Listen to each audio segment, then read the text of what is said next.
समय था 22 अक्टूबर 2024 जब मध्य प्रदेश के रीवा जिले में रीजनल इंडस्ट्री कॉन्क्लेव की तैयारियां चल रही थी। 23 अक्टूबर को इस कार्यक्रम में शामिल होने के लिए देश के कोने कोने से उद्योगपति रीवा आने वाले थे। मध्य प्रदेश के मुख्यमंत्री मोहन यादव सहित उप मुख्यमंत्री तमाम बड़ी बड़ी हस्तियां भी इस कार्यक्रम में शामिल होने के लिए रीवा आ रही थी।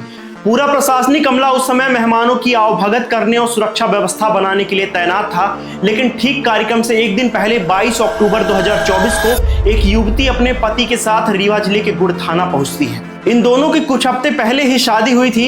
युवती जिस हालत में पुलिस थाना पहुंचती है उसे देखकर थाने में तैनात पुलिसकर्मी भी हैरान रह जाते हैं। युवती के हाथ पैर और चेहरे पर चोट के निशान थे।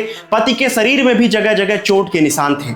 पुलिसकर्मी इन दोनों लोगों को थाने में बैठाते हैं और इनसे घटना के संबंध में पूछताछ करते हैं। तब मालूम चलता है कि इस युवती के साथ 5 लोगों ने उसके पति की आंखों के सामने ही बारी बारी से दुष्कर्म की घटना को अंजाम दिया है।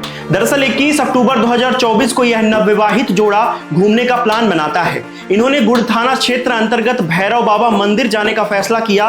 पहले यह लोग जाकर मंदिर में दर्शन करते हैं और फिर मंदिर से थोड़ी दूर पर स्थित नदी के किनारे एक सुनसान जगह पर कुछ पल एकांत में बिताने का फैसला करते हैं। और तभी उस जगह पर पहले से मौजूद 8 लोगों की नजर इन दोनों पर पड़ती है। यह सभी लोग उस स्थान पर बैठकर बाटी चोखा और शराब पार्टी कर रहे थे।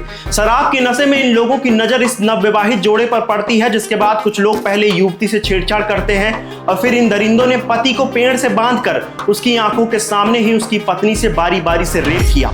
5 लोगों ने दुष्कर्म किया और इसका वीडियो भी बनाया। पति ने जब विरोध किया तो उसे बेल्ट से पीटा गया।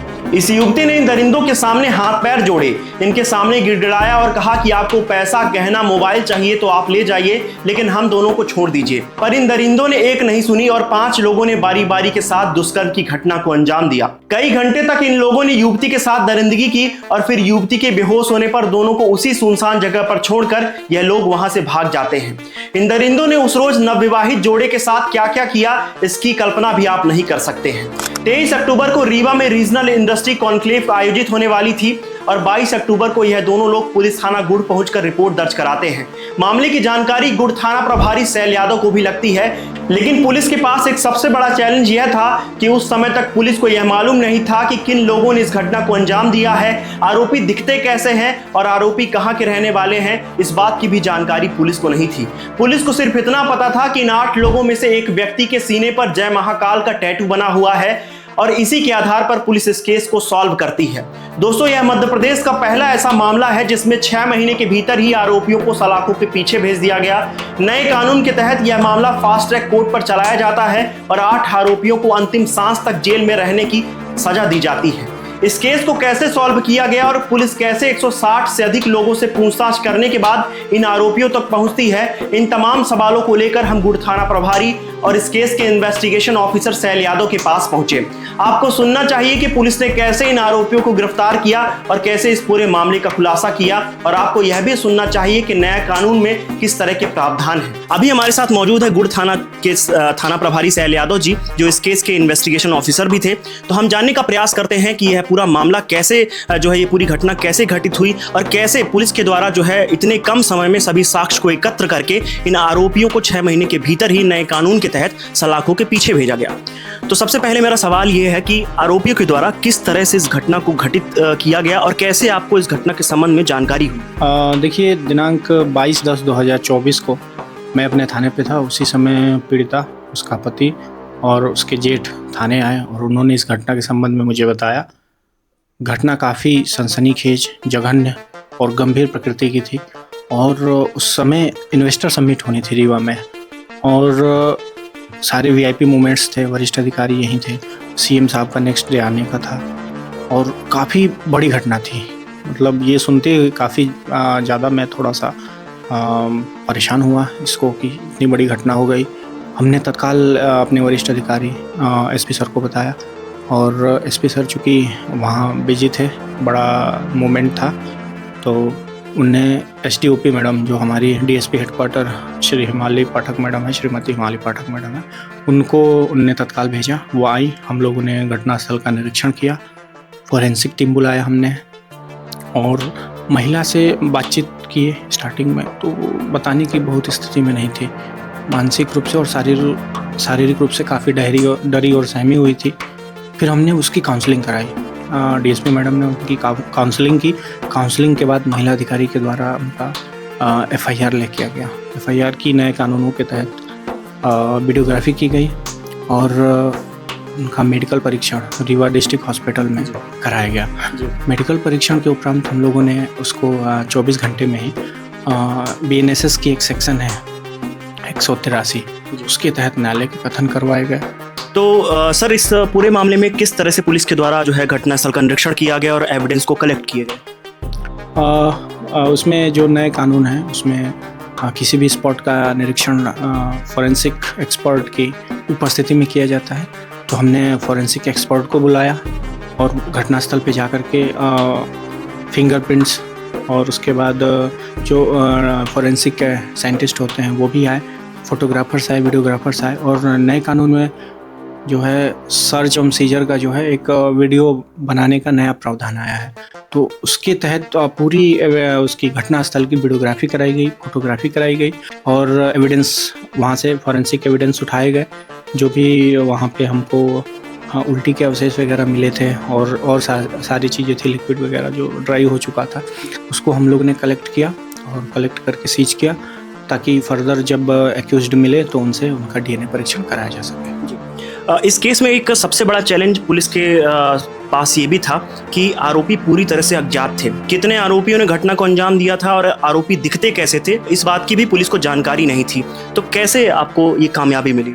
जी, हमने पीड़िता और उनके पति से बातचीत किया, उनको कॉन्फिडेंस दिया कि डरने की ज़रूरत नहीं है, आप पूरा याद करो। क्योंकि काफ़ी अब चूँकि इतनी बड़ी घटना थी, 8 आरोपी थे और किसी के साथ भी अगर ऐसी घटना हो जाती है तो उसकी मानसिक स्थिति बहुत सही नहीं रहती है। कौन सी गाड़ी थी, इसके संबंध में हम लोगों ने 2 बार 3 बार इंटरोगेशन किया, उन लोगों से पूछताछ किया। उसके बाद ये क्लियर हुआ कि एक ऐसा लड़का था जिसमें सीने पे टैटू बना हुआ था और उसमें जय महाकाल लिखा हुआ था। तो वो हमारे लिए एक लीड थी कि ऐसे हमको आइडेंटिफाई करना है, किसी ऐसे व्यक्ति को ढूंढना है जिसके सीने पे जय महाकाल लिखा हुआ हो। हमने स्टार्टिंग से घटनास्थल के आसपास के जितने भी गांव थे सभी गांव में अपने सूचना तंत्र लगाए कि ऐसा हुलिया का या जिसके पास टैटू हो।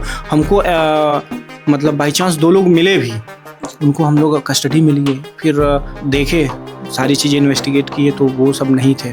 और ऐसा करते करते हम लोगों ने लगभग 160 लोगों को, संदेहियों को राउंड अप किया और पूछताछ की, लेकिन घटना के संबंध में उनसे कोई भी जानकारी हमको प्राप्त नहीं हो सकी। फिर किस तरह से पुलिस को कामयाबी मिली? जो 8 आरोपी थे, किस तरह से उन्हें हिरासत में लिया गया, किस तरह से राउंड अप किया गया और किस तरह से इस पूरे मामले का खुलासा हुआ?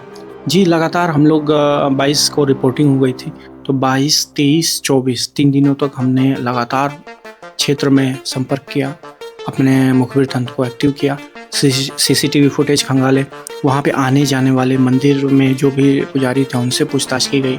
वहाँ जो फैक्ट्रियाँ थी भैरव इंडस्ट्रियल एरिया में लगभग 10 से 12 राइस मिले हैं और ड्रम फैक्ट्री वगैरह है, तो वहाँ काम करने वाले मज़दूरों की पूरी लिस्टिंग की गई और उनसे पूछताछ की गई, लेकिन कोई भी क्लू हमको हाथ में नहीं आया। और इसके बाद फिर काफ़ी डेटा फिल्टर हो चुका था। मतलब ऐसा था कि लोगों तक हम पहुंच तो नहीं पा रहे थे, आरोपियों तक, लेकिन हमारे पास जितने हमने एंगल उसमें बनाया था केस को इन्वेस्टिगेट करने के लिए, वो सारे एंगल हम क्लियर होते जा रहे थे। तो इससे डाउट हमारा मतलब कम होता जा रहा था कि ठीक है, इतने लोगों को हमने आइडेंटिफाई किया और उसमें ये शामिल नहीं है। तो एक था कि हमने लगभग 100 में से मान लीजिए कि 95% डेटा, अगर आप ऐसा समझे, तो उसको हमने क्लियर कर लिया था। 25 तारीख को अभियुक्तों को ये पता चल गया कि पुलिस काफ़ी सरगर्मी से उसकी तलाश कर रही है और उसमें से जो 5 अभियुक्त थे वो गुड़ के रहने वाले थे और 3 अभियुक्त गुड़ में उनका रिलेशन था। तो उनको इस बात की जानकारी हो गई कि इस घटना की रिपोर्टिंग हो गई है और पुलिस ढूंढ रही है। उसमें से जो गुड़ वाले एक्यूज्ड थे वो 25 तारीख की सुबह सूरत भागने के लिए रीवा पहुंचे थे और वहां हमारे मुखबिर ने हमको सूचना दिया कि 4 लोग हैं और ऐसा मतलब उसको पूरा वो है कि इनने ही घटना किया है। हम लोगों ने तत्काल SIT का गठन हुआ था इस केस में, एसपी सर के द्वारा सबको एक्टिव किया और रीवा में घेराबंदी की, उनको पुलिस कस्टडी में लिया और उनसे पूछताछ की तो उन्होंने घटना स्वीकार कर ली थी। जी, तो सर सुनने में यह भी आता है कि आरोपियों के द्वारा इस पूरी घटना का जो है रिकॉर्डिंग भी की गई थी और पीड़िता को ब्लैकमेल भी किया गया था, जान से मारने की धमकी भी दी गई थी। ये बातें कितने तक सही है? जी, बिल्कुल उनने अपने वीडियो में दुष्कर्म किया था पीड़िता के साथ बारी-बारी से, उसका उन्होंने रिकॉर्डिंग बना के रखी थी और उनने थ्रेटन किया था कि अगर पुलिस में रिपोर्ट किया या किसी को घटना के संबंध में बताया तो आपका ये वीडियो वायरल कर देंगे। इसीलिए 21 तारीख की घटना थी और 22 तारीख को रिपोर्टिंग हुई, क्योंकि वो काफ़ी डरे हुए थे। तो रिपोर्टिंग में भी 24 घंटे का जो विलम्ब हुआ वो इसी कारण से हुआ। सर, अगला सवाल यह है कि मौके से क्या एविडेंस पुलिस के द्वारा कलेक्ट किए गए थे? देखिए, हमने स्पॉट से फोरेंसिक एविडेंस कलेक्ट किया था और पीड़िता का हमने मेडिकल करवाया था, तो वहाँ से भी डॉक्टर के द्वारा प्रिजर्व करके दिया गया था। फिर अभियुक्तों को हमने गिरफ्तार किया था, उस समय डीएनए की सैंपलिंग करा कर और फोरेंसिक एविडेंस के तौर पे हमने डीएनए के लिए भेजा था। और डिजिटल एविडेंस में हमने स्पॉट का जो पूरा सीन था, सर्चिंग और सीजर की जो वीडियोग्राफी थी वो थी। उसके साथ साथ सबसे इम्पॉर्टेंट इस केस में था कि जो उनने रेप का वीडियो बनाया था वो एक्यूज्ड गरुण कोरी जो था उसकी मोबाइल से बनाया गया था और उसको हम लोगों ने कलेक्ट कर लिया था। उसके कन्फेशन स्टेटमेंट के बाद उसका सीजर हुआ था और जब हमने उस फ़ोन को चेक किया था तो उसमें वो वीडियो पाए गए थे। उस वीडियो को हमने साइबर फोरेंसिक में भेजा था टेस्ट के लिए, तो वहाँ से जो रिपोर्ट आई थी वो भी काफ़ी पुलिस के हिसाब से खुश करने वाली थी, क्योंकि वो जो वीडियो था उसके मोबाइल में तो था ही, उसी में मोबाइल के द्वारा जनरेट किया गया था। तो ये हमारे लिए सबसे अच्छा था कि उस वीडियो में कोई क्वेश्चन ही नहीं था, मतलब कोई डाउट ही नहीं था कि इनने घटना किया नहीं किया, वो पूरा कुछ वीडियो में दिख रहा था। तो वो वीडियो रिकवर करना पुलिस के लिए, आप समझिए कि इस केस के लिए रामबाण था। कितने तारीख को इस घटना को अंजाम दिया गया था और कब आरोपियों को सजा दिलाई गई? देखिए, हमने 21/10/2024 की घटना है, 22 को पीड़िता ने रिपोर्ट किया था और हमने 25/10 को गिरफ्तार कर लिया था। इसके बाद इसमें चूँकि 8 अभियुक्त थे, 8 के विरुद्ध एविडेंस कलेक्ट करना था, तो हमको थोड़ा इन्वेस्टिगेशन में टाइम लग गया। फिर भी 1 माह में हमने पूरा इन्वेस्टिगेशन कंप्लीट किया और उसके बाद 11 नवंबर 2024 को चार्जशीट दायर की गई। मामले में 16 दिसंबर को इसमें ट्रायल प्रोग्राम जारी हुआ और आरोपियों के ऊपर चार्ज लगा। इसमें नए कानूनों में एक सेक्शन है 251, उसमें ये प्रावधान बनाया गया है कि अगर चालान न्यायालय में प्रस्तुत हो जाता है उसके 60 दिन के भीतर अभियुक्तों के विरुद्ध विचारण चार्ज लगा करके और विचारण प्रारंभ करने का प्रावधान है। तो नए कानूनों में वो भी बहुत जल्दी हो गया और जनवरी में इसका विचारण प्रारंभ हो गया। मार्च में 20 मार्च को आई थिंक इसका जो है ट्रायल कंप्लीट हो गया था। 2-4 दिन के लिए बचाव साक्ष्य का टाइम दिया गया था और 28 मार्च को इस केस में फाइनल आर्गूमेंट हुआ और न्यायालय ने इस केस में 2 अप्रैल 2025 को फाइनली निर्णय दिया। 8 अभियुक्तों को उन्होंने आजीवन मृत्यु पर्यंत कारावास की सज़ा सुनाई और 2,30,000 रुपये की भारी भरकम जुर्माना अधिरोपित किया। सर, सबसे बड़ा सवाल यह है कि अभी तक देखा जाता था कि पुराने कानून के तहत मामले जो है काफ़ी समय तक विचाराधीन रहते थे, कई वर्ष बीत जाते थे लेकिन न्यायालय का फैसला नहीं हो पाता था, जिसके कारण पीड़िता और पुलिस सभी को जो है परेशान होना पड़ता था। लेकिन इस नए कानून के तहत देखा गया कि इस पूरे मामले में 6 महीने के भीतर ही आरोपियों को जो है सलाखों के पीछे भेज दिया गया।